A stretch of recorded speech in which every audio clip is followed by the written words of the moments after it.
तो आइए अब शुरू करते हैं पहला चैप्टर, लोकेशन ऑफ इंडिया, यानी कि भारत की स्थिति और अवस्थिति का वितरण किस प्रकार का है, विवरण हम देखते हैं।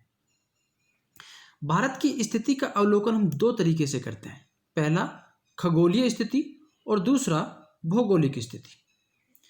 खगोलीय स्थिति में हम बात करते हैं अक्षांश और देशांतर रेखाओं की। हमारे अक्षांश क्या हैं, हमारे देशांतर रेखाएं कहाँ हैं, यानी कि भारत किन अक्षांशों और किन देशांतर रेखाओं के मध्य स्थित है, इस चीज़ का अध्ययन हम खगोलीय स्थिति के अंतर्गत करते हैं। भौगोलिक स्थिति के अंतर्गत हम अध्ययन करते हैं पड़ोसी देशों का, सागरों का, महासागरों का, यानी कि भारत की सीमा से लगे हुए पड़ोसी देश कौन कौन से हैं, सागर कौन कौन से हैं, महासागर कौन कौन से हैं, पर्वत, पठार, मैदान कौन कौन से हैं, इन सब चीज़ों का अध्ययन हम भौगोलिक स्थिति के अंतर्गत करते हैं। सबसे पहले हम बात करते हैं भारत की खगोलीय स्थिति की। ग्लोब पर भारत की वास्तविक स्थिति को जानने के लिए उसकी खगोलीय स्थिति को जानना बहुत महत्वपूर्ण होता है और इसके लिए हमें आवश्यकता होती है अक्षांशों की और देशांतर रेखाओं की। तो भारत का अक्षांशीय विस्तार हम सबसे पहले देखते हैं। ये भारत का नॉर्थ है, ये भारत का साउथ है, ये भारत का ईस्ट है, ये भारत का वेस्ट। तो भारत की स्थिति जो दक्षिणतम बिंदु है भारत का, ये वाला जो बिंदु है, ये है 8 डिग्री 4 मिनट उत्तरी अक्षांश। 8 डिग्री 4 मिनट उत्तरी अक्षांश भारत का दक्षिणतम बिंदु है। भारत की मुख्य भूमि का दक्षिणतम बिंदु 8 डिग्री 4 मिनट उत्तरी अक्षांश है। ये उत्तरी अक्षांश क्यों है? दक्षिणी अक्षांश, पूर्वी अक्षांश, पश्चिमी अक्षांश क्यों नहीं है?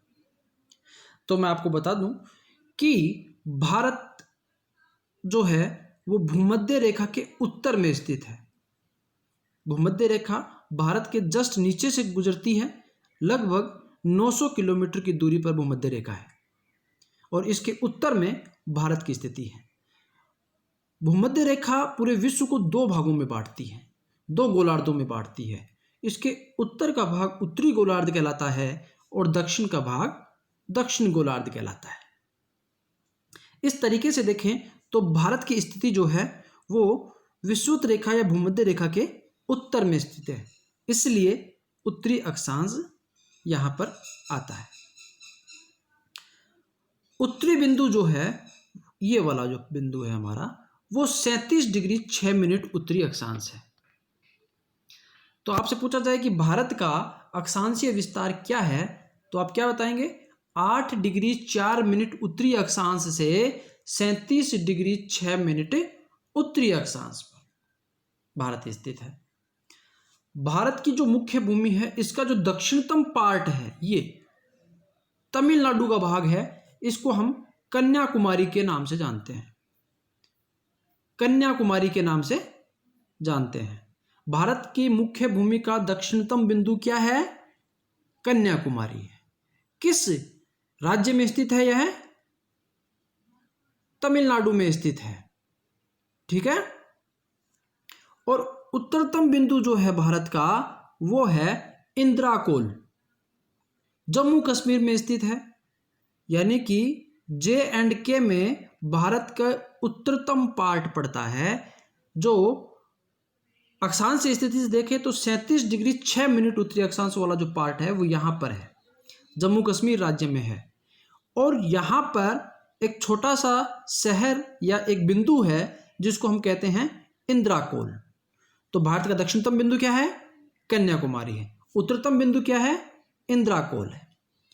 एक छोटी सी चीज और है इसमें, हमने अभी बात करी कि भारत की मुख्य भूमि का, भारत की मुख्य भूमि, ये मुख्य भूमि है पूरी, ये वाली जो है वो मुख्य भूमि है पूरी, और ये जो है इसका दक्षिणतम बिंदु है और ये उत्तरतम बिंदु है। लेकिन आपने देखा होगा कि यहां पर कुछ द्वीपीय क्षेत्र हैं जिसको हम अंडमान निकोबार द्वीप समूह कहते हैं। यह भारत का दक्षिणतम बिंदु है, यहां पर भारत का दक्षिणतम बिंदु है। मुख्य भूमि का दक्षिणतम बिंदु यहाँ तमिलनाडु में है और भारत का दक्षिणतम बिंदु जो है यहाँ अंडमान निकोबार द्वीप समूह में है। यहाँ का अक्षांशीय क्षेत्र क्या है? 6 डिग्री 4 मिनट उत्तरी अक्षांश है। 6 डिग्री 4 मिनट उत्तरी अक्षांश है। क्लियर है? यहां पर जो दक्षिणतम बिंदु है वो ग्रेट निकोबार का क्षेत्र है। किसका भाग है? ग्रेट निकोबार का। अंडमान निकोबार द्वीप समूह में जो दक्षिणतम द्वीप है उसको ग्रेट निकोबार के नाम से जाना जाता है और यहां पर इस ग्रेट निकोबार में भारत का दक्षिणतम क्षेत्र है जिसको हम इंदिरा पॉइंट के नाम से जानते हैं। किसके नाम जानते हैं? इंदिरा पॉइंट के नाम से जानते हैं। भारत का दक्षिणतम बिंदु क्या है? इंदिरा पॉइंट है। भारत की मुख्य भूमि का दक्षिणतम पॉइंट क्या है? वो है कन्याकुमारी है।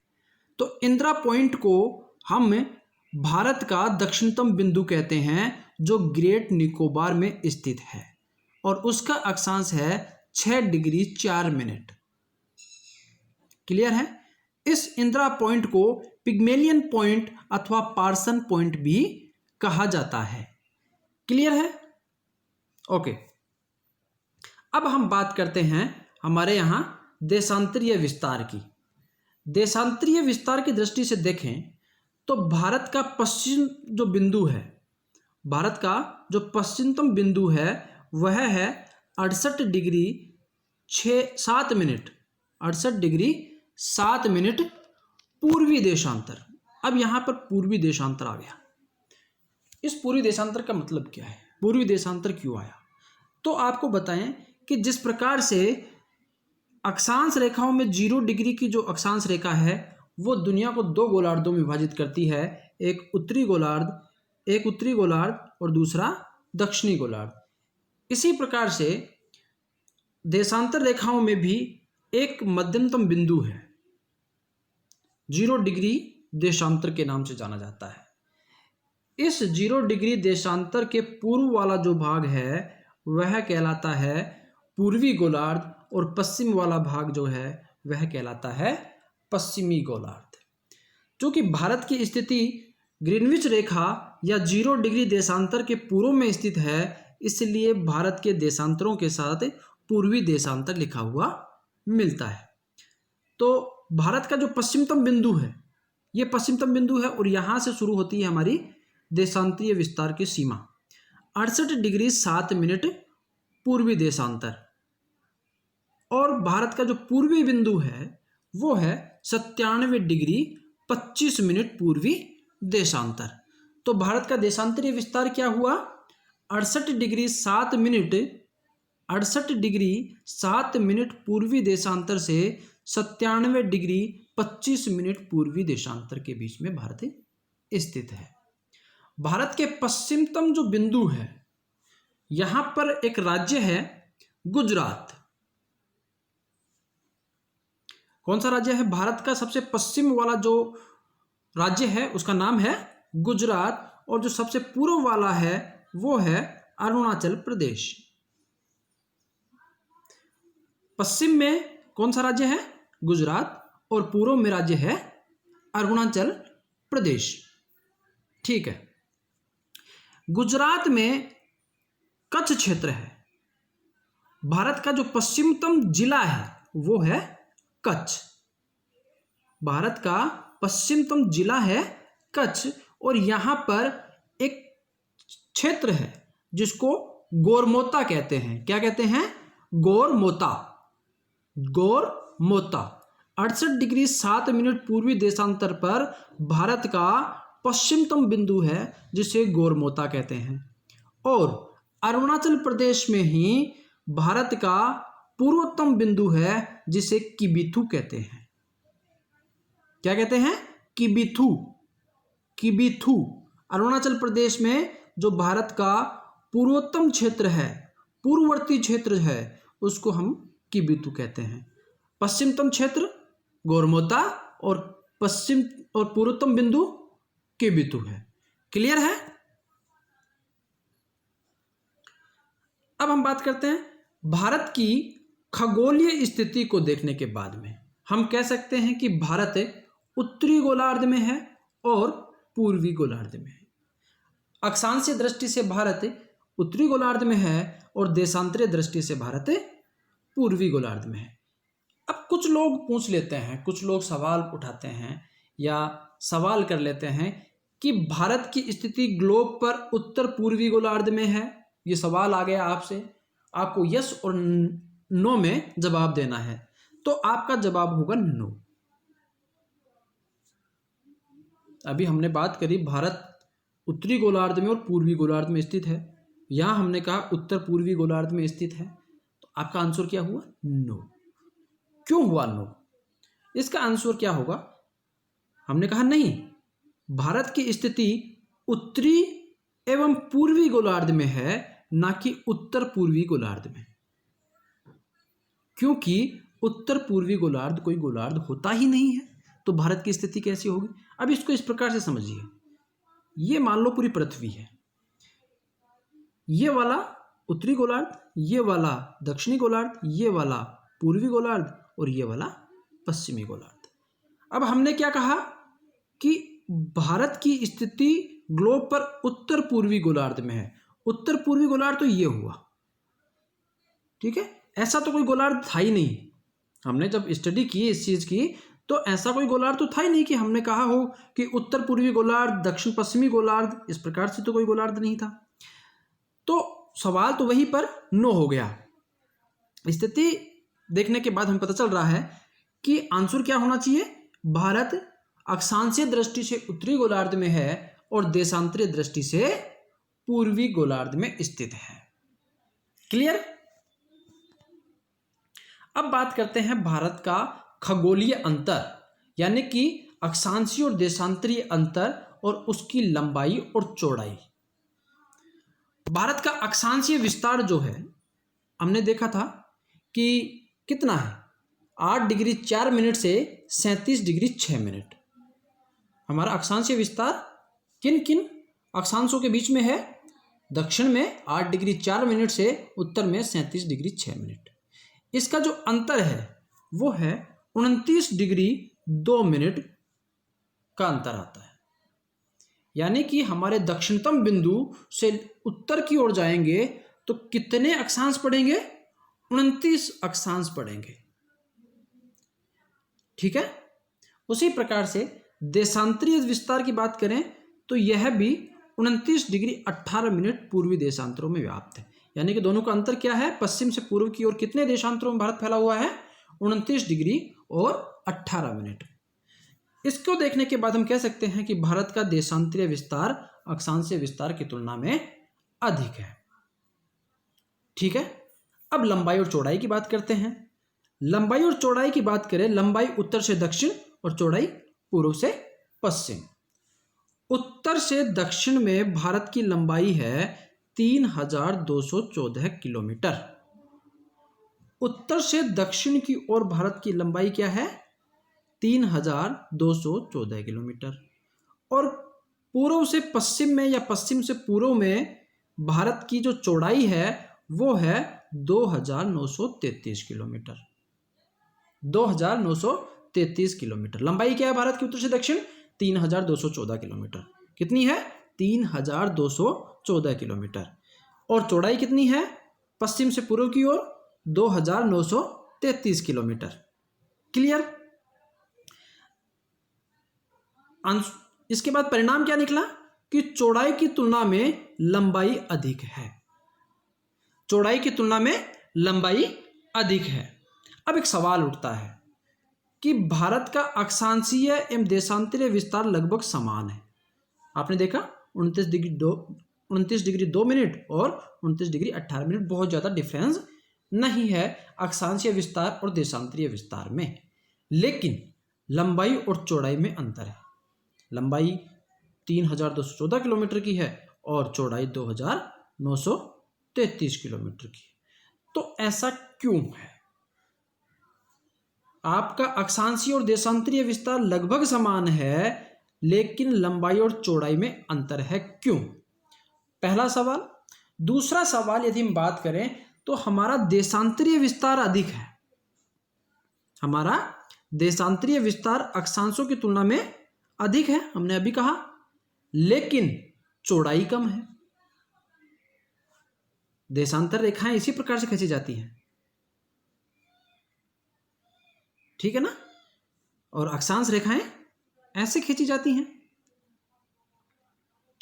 तो अक्षांश रेखाएं जो हैं का विस्तार कम है लेकिन लंबाई अधिक है, और देशांतर रेखाओं का विस्तार अधिक है लेकिन चौड़ाई कम है। ऐसा क्यों है?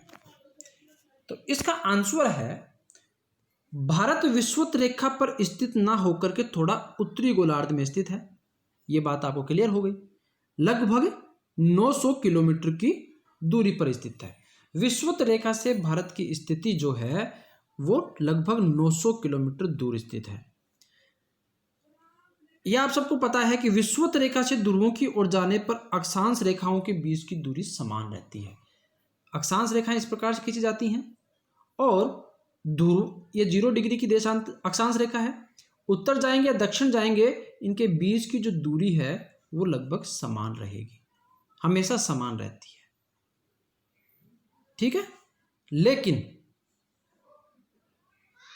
लेकिन भूमध्य रेखा से उत्तर की ओर जाने पर या दक्षिण की ओर जाने पर देशांतर रेखाएं पास पास आती जाती हैं। यही कारण है कि भारत पूर्व से पश्चिम में कम चौड़ा है लेकिन अधिक देशांतरों में फैला हुआ है। क्लियर है? अब एक सवाल उठता है, यदि भारत को उत्तर दिशा की ओर खिसका दिया जाए तो क्या प्रभाव पड़ेगा? इसका सबसे महत्वपूर्ण प्रभाव पड़ेगा कि हमारा देशांतरीय विस्तार बढ़ जाएगा। क्यों बढ़ जाएगा? क्योंकि उत्तर की ओर जाने पर देशांतर रेखाओं के बीच का जो गैप है, जो दूरी है, वो कम होती जाती है। देशांतर रेखाओं के बीच की दूरी उत्तर और दक्षिण जाने पर कम होती जाती है तथा स्थानीय समय अंतराल में वृद्धि होगी। दो चीजें होंगी, एक तो हमारा देशांतरीय विस्तार जो है वो बढ़ जाएगा, और दूसरा जो स्थानीय समय अंतराल में वृद्धि होगी। स्थानीय समय क्या होता है ये हम आगे पढ़ेंगे, क्योंकि उत्तर की ओर जाने पर देशांतर पास पास आ रहे हैं, ठीक है। समय का मापन जो है वो देशांतर रेखाओं के माध्यम से किया जाता है, इसलिए स्थानीय समय अंतराल में वृद्धि होगी क्योंकि देशांतर पास पास में आ रहे हैं। लेकिन चौड़ाई में कोई अंतर नहीं होगा, लेकिन चौड़ाई में कोई अंतर नहीं होगा। क्लियर? अब फिर एक सवाल आता है आपके सामने कि भारत को उत्तर या दक्षिण दिशा में खिसकाए जाने पर अक्षांशीय विस्तार में क्या परिवर्तन होगा? तो आपको बताएं कि अक्षांशीय विस्तार में नो चेंज। क्यों? क्योंकि ध्रुवों की ओर जाने पर, विषुवत रेखा से ध्रुवों की ओर जाने पर अक्षांशीय दूरी समान रहती है, इसलिए भारत को चाहे आप उत्तर में खिसका दो या दक्षिण में खिसका दो, भारत के अक्षांशीय विस्तार में किसी भी प्रकार का परिवर्तन नहीं होगा। एक और सवाल आपके सामने है कि भारत को युवा सूरज का देश क्यों कहा जाता है?